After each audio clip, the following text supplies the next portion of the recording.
What's good, everybody? It's your brother Mad Black, the most dangerous and the most toxic black man on the internet, and I'm black up in your face again with some more pro-black commentary.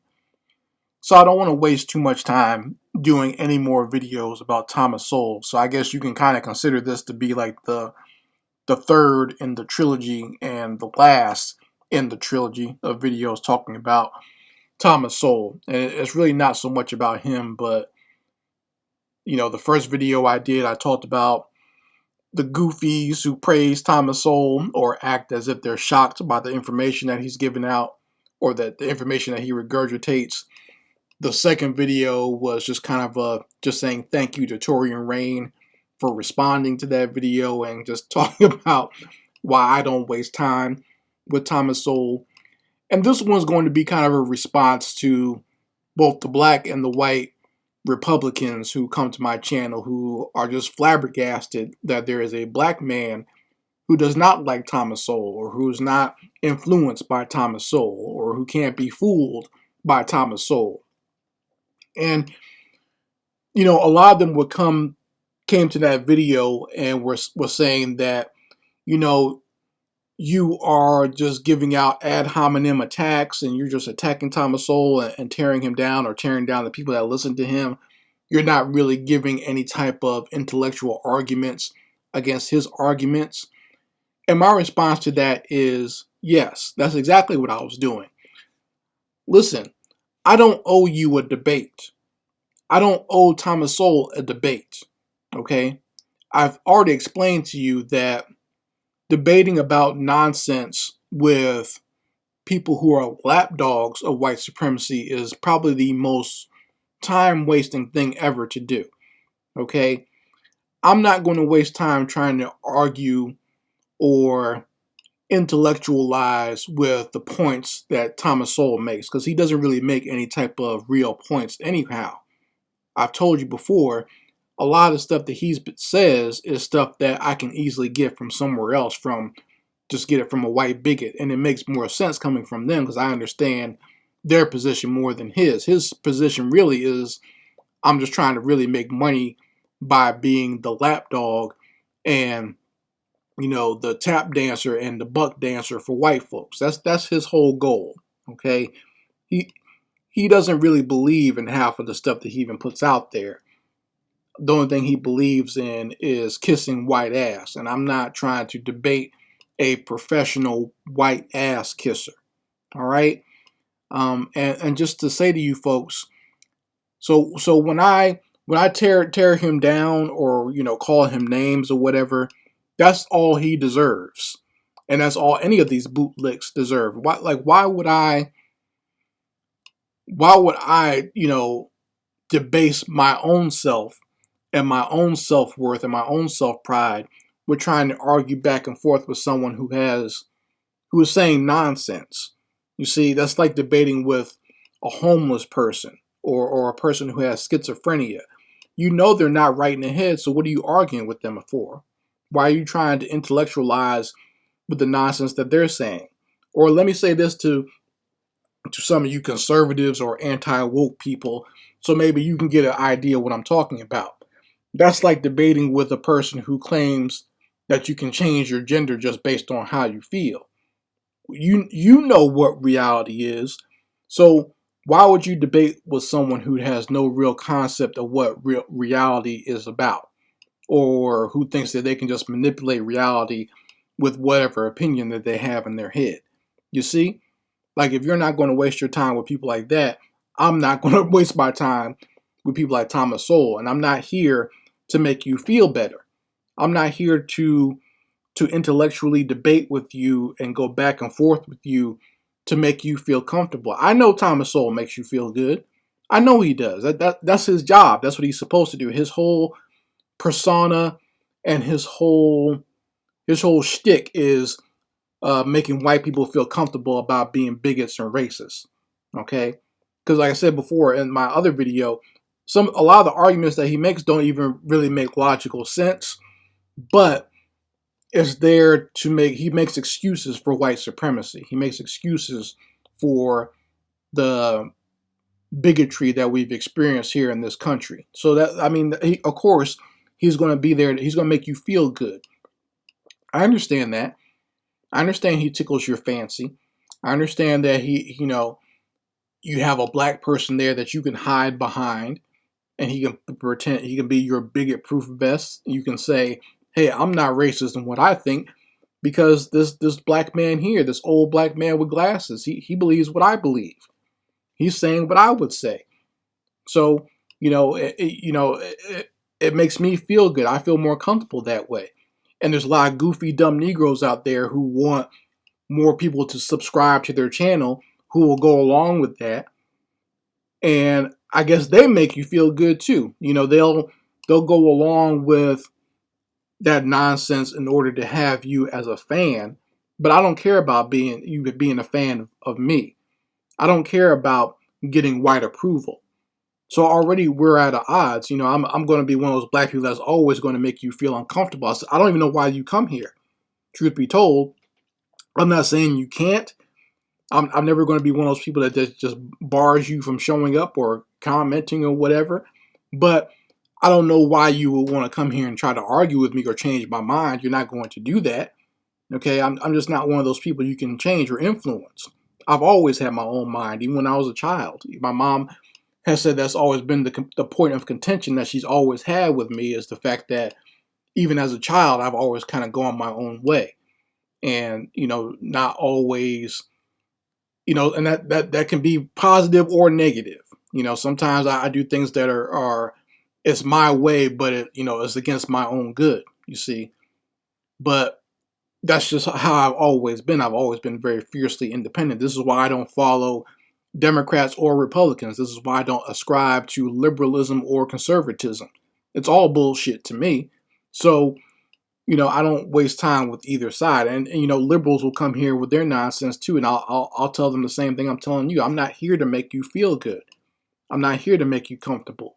I'm always going to criticize things that I see going wrong. I don't even have a problem criticizing other black people or other people who claim to be pro-black. I don't even have a problem doing that. So I'm not here to, make you feel good. And I definitely do not owe you a debate. I don't owe Thomas Sowell a debate. I'm not debating bootlicking Negroes. That's a waste of time. Okay? If I have something to say, I'll just say it, and that'll be that. And, you can deal with my perspective or you can deal with his perspective. Just go back. I mean, there's plenty of buck dancing, bootlicking Negroes on social media. Some of them from America, a lot of them from other countries, whether it be African countries or from the Caribbean, who will tap dance and buck dance for you. They'll buck their eyes, while they're watching Thomas Sowell videos and say that and pretend that they're angry that they didn't get taught this in school, or they'll pretend that they're just so enlightened by the nonsense that Thomas Sowell is putting out there. There's plenty of Negroes out there like that. So I don't know why you need me to, feed your ego as well. Every black person's not going to agree. See, I guess you're still under the mindset that black people are supposed to be one big monolith because you categorize us as that, but we're not. Okay, so I don't have to go along with this nonsense. You in your own political confusion think that black people have to go with one party or the other, one political philosophy or the other. I don't go with either. I go with my own political philosophy of pro-blackness and black independence. I go with that political philosophy, okay? And I'm not going to get off of that because I truly believe that's the way to go. But you're not going to influence me or try to debate me or make yourself feel better by getting me to agree or talk out this nonsense. I'm not here to intellectualize with you. I'm here to tear down my enemies. That's what I've been put here for in the first place. Okay? And I'm definitely not going to waste my time jaw jacking with a bootlick, especially one like Thomas Sowell, who's light work basically. I'm trying to get around saying it, but let's just come out and say it. It would be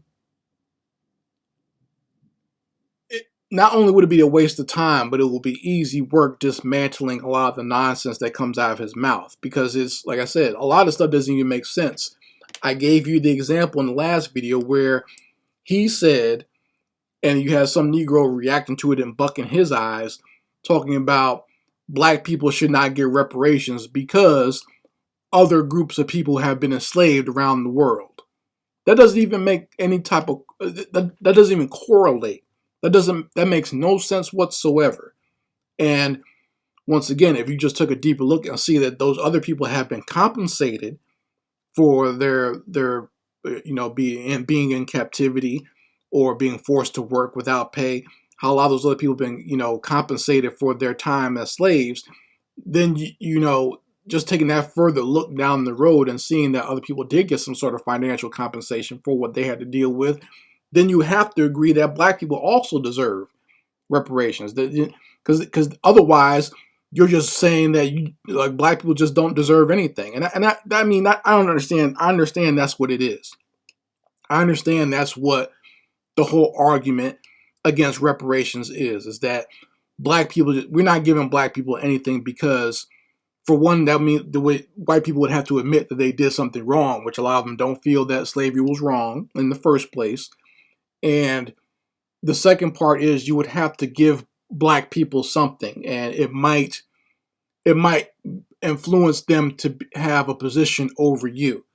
And America bases its entire position and how America works based on how whites can be the masters over black people.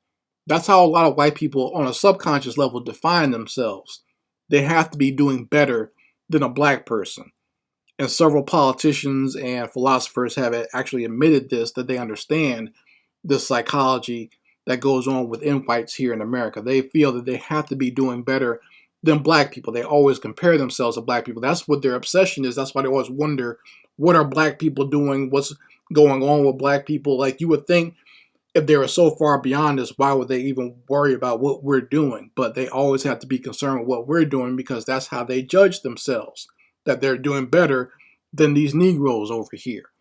So if they were to give us reparations and we were to supersede them economically, that would just mess with them too much psychologically. So to them, they'll say anything to avoid even having to have that discussion, to the point where they always throw in something very divisive or straw man arguments or whatever to even get us off the subject of reparations. So when we bring it up, they say, well, I never owned slaves.